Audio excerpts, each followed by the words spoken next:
One, action. Hi, babe. Aking sinta, ano bang meron sa'yo? Pag nakikita ka na, bumabagal ang mundo. And go! Para bang may iba?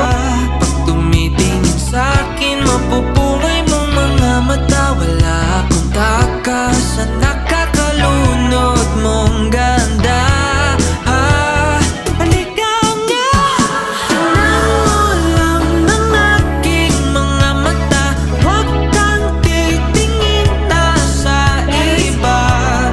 Akin ka na, wala nang iba.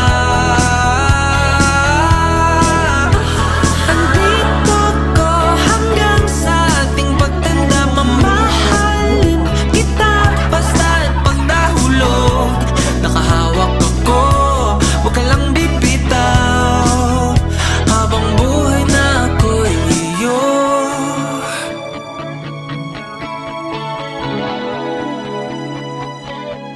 Wala nang ibang nakagawa sa'kin ng ganito.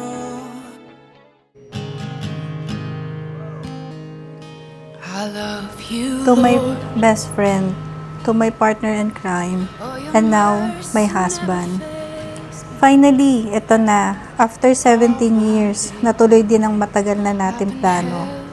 Ang dami na kasi nating naging priorities, kaya na-set aside na din ang pagpapakasal natin. Sa 17 years, pinili kita. Kahit nakita ko ang kulang. Pinili kita kahit may mga bagay na hindi mo kaya. Minahal ko ang lahat ng bagay na mahina ka. Pinili kong piliin ka kahit mahirap. Pinili kong manatili kahit sa mga panahong mahirap kang maintindihan. Sa hindi mabilang na away at tampuhan, pinili kong ayusin at hindi ka iwan. At kahit paulit-ulit mang maulit ang lahat, pipiliin pa rin kita. Pagkat mas marami pa rin ang pagkakataong masaya at payapa kapag tayong dalawa. Maraming salamat sa Panginoon at ikaw ang binigay niya sa akin. Maraming salamat sa suporta at pagmamahal. Mahal na mahal kita. Oo lang. Ginawa ko itong wedding vows ko. Nandito pa ako sa Hawaii. Dahil alam ko, hindi ako makakapagsulat dyan pagdating ko ng Pinas. Bakit hindi pa ako nagsusulat ng vows ko?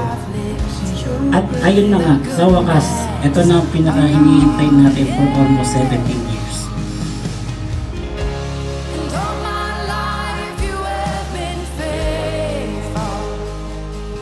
Getting to know each other. Natin na pagsuot na tayo ng totoong wedding rings at makapag-celebrate na tayo ng tinatawag nilang wedding anniversary. Marami tayong pagsubok na pinagdaanan for 17 years natin. Pero nagpapasalamat ako sa Panginoon dahil hindi niya pa din tayo pinapabayaan. Nagpapasalamat din ako sa Panginoon dahil sa pangalawang buhay na binigay niya sa akin sa mga sakit. Ngayon, move on na tayo.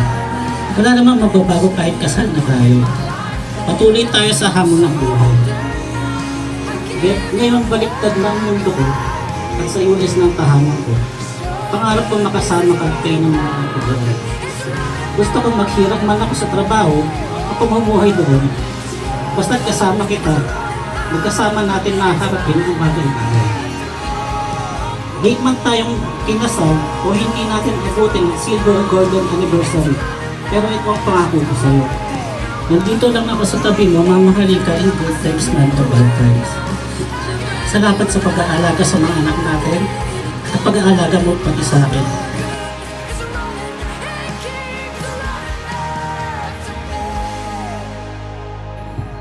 Bless, O Lord, the giving of this ring that they wear them may live and continue in your favor. Prosperity and adversity to be faithful to her. As love, actually. Yes po. Ano magagawa? Wala po akong choice. Yes po. Do you, Jelai, take Romeo to be love wedded husband? Do you promise to love and comfort him, to honor him and keep him in sickness and in health, in prosperity and adversity, to be faithful to him as long as you live? Yes, I do po.